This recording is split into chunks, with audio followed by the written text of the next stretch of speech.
আসসালামু আলাইকুম। আজকের ভিডিওটা সুপার ইন্টারেস্টিং হতে যাচ্ছে। কারণ আমরা অনেকদিন ধরে প্ল্যানিং করছি আম মাখা খেতে যাব। যেহেতু আমের সময় চলে এসেছে, তাই আমি বাইকটা বের করে ফেললাম এবং এই মুহূর্তে আমি এবং আমার কিছু ভাই ব্রাদার মিলে চলে যাব আম খেতে। এবং তারই মধ্যে আমরা বের হয়ে পড়েছি এবং আমাদের বাগানের উদ্দেশ্যে যাত্রা করেছি। এই মুহূর্তে আমরা দেখব যে আমরা কিভাবে আম সংগ্রহ করি এবং সেখানে আরো কি কি করি। সো চলুন দেখে নিই। শুরুতে রতন ওদের গাছ থেকে লিচু পাড়ছে।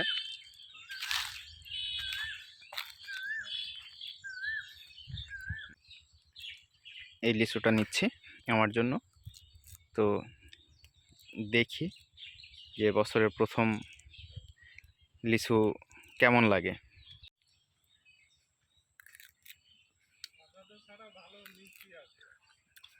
বিসমিল্লাহ।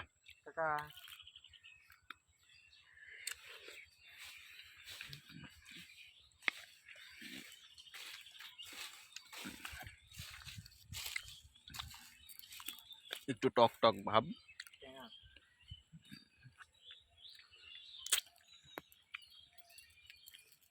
লিচু এখনো মোটা হয়নি তো, যার কারণে একটু টক টক ভাব। এরপরে আমাদের রতন গাছে উঠে আম সংগ্রহের কাজটা সেরে নিচ্ছে। এবং সে খুব ছোট থেকেই গাছে উঠতে পারে এবং আম পাড়া শেষে আমরা সেই তিন চিরচেনা মুখ চলে যাচ্ছি। আম পেড়েছি এবং আমটা অবশ্যই একটা মনের মতো জায়গায় যেতে হবে এবং সেখানে বসেই খেতে হবে, তাই চলে আসলাম আমাদের মানে তিনজনেরই পছন্দের একটা জায়গা। এবং এই জায়গাটা এত সুন্দর, আমি এটা বিশ্বাস করি যে আমার যদি মন খারাপ থাকে এবং আমি যদি বিকেলে এখানে আসি, আমার মনটা অবশ্যই ভালো হয়ে যাবে। তাই আমি চলে আসছি এখানে। চারিদিকে সবুজ মাঠ এবং এখানে মাচা এবং নিচে হচ্ছে এটা পুকুর। এবং এই পুকুরের উপরে এখন আর পানি নাই, তাই ধান চাষ করা হচ্ছে। পুকুরটা অলমোস্ট 10 থেকে 11 বিঘা জমির উপরে। এবং চলুন এবার আমরা দেখে নিই আমরা কিভাবে আমাদের আম মাখার প্রসেসিংটা করছি। কি কি এনেছি আমরা ব্যাগে করি? পানির বোতল, প্লেট, এখানে আমাদের মশলা আছে। হুম এটা হচ্ছে আমরা আমাদের যে আম কুড়বো, এখানে ঝাল আছে, লবণ আছে, ওইখানে বিট লবণ, এটা সাদা লবণ। আর ওইটা হচ্ছে তেল, রতনের হাতে আছে হেসো, এই যে কাসুন দিয়ে। তো এই মুহূর্তে আমাদের রতন আমগুলোকে প্রসেসিং করছে, বিনাচ্ছে। আর এইখানে আমাদের কাকার জিভে পানি চলে আসছে। অলমোস্ট আমারও একই অবস্থা, যেহেতু প্রচুর পরিমাণে আম আমরা নিয়ে এসেছি এবং আমাদের নিজস্ব বাগান থেকে। হ্যাঁ, একেবারে চমৎকার আম। ঠিক আছে। তো হুম তো আমগুলোর আগে প্রসেসিং দেখি।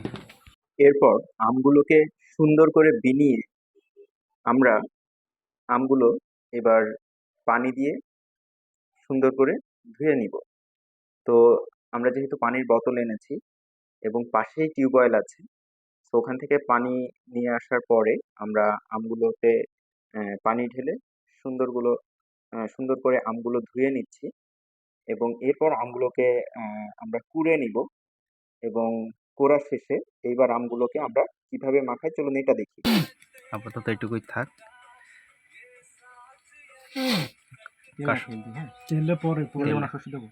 এইটাই তো তেলের কাজ করবে কাসুন্দিটা। দাঁড়ান, রাধুনী কাসুন্দি। আরে স্পন্সর পার। দেখা বোতলটা ভালো করে। এবার হাতে নিয়ে ই করতে হবে। দেখ,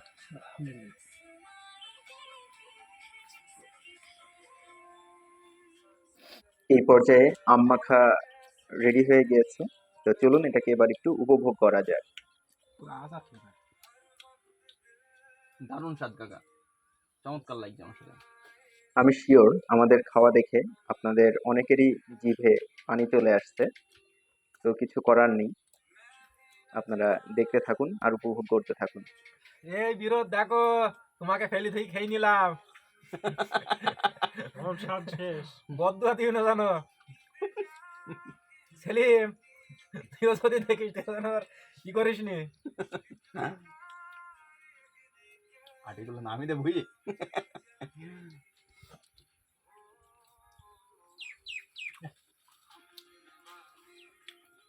তো আজকের ভিডিও এতটুকুই, দেখা হবে পরবর্তী কোনো ভিডিওতে। ধন্যবাদ সবাইকে।